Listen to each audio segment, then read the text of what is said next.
بسم اللہ الرحمن الرحیم۔ سلسلہ چہل حدیث، حدیث نمبر 13۔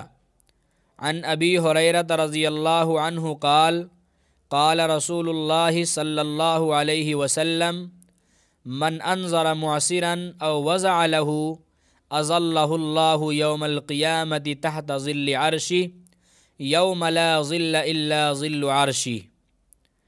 حدیث کا ترجمہ۔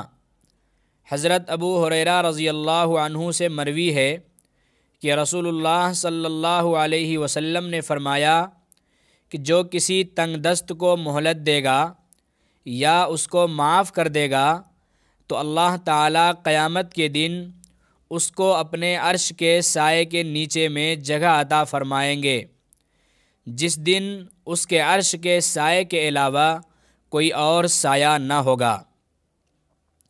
حدیث کا مطلب۔ مذہب اسلام ایک ایسا مذہب ہے جس نے اپنے ماننے والوں کی ہر جگہ پر رہبری اور رہنمائی فرمائی ہے۔ عبادات ہو یا معاملات، ہر موقع پر اسلام نے اپنے ماننے والوں کو حسن معاشرت کا حکم دیا ہے۔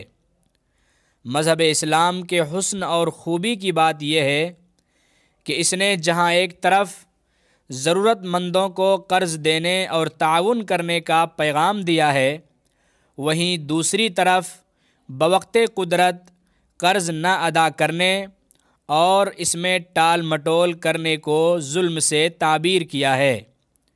نیز مجبور و بے بس اور کسی مقروض کو قرض کی ادائیگی میں مہلت دینے کو باعث اجر و ثواب قرار دیا ہے۔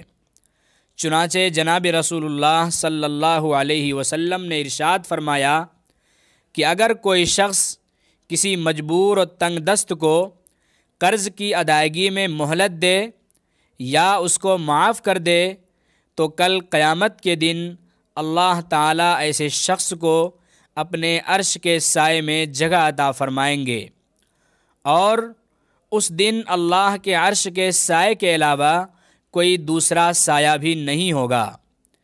اس سے معلوم ہوا کہ اگر کوئی مقروض مجبوری اور پریشانی کے عالم میں اپنا قرض ادا نہ کر سکے تو قرض کی ادائیگی میں مہلت دینا بھی باعث اجر و ثواب ہے۔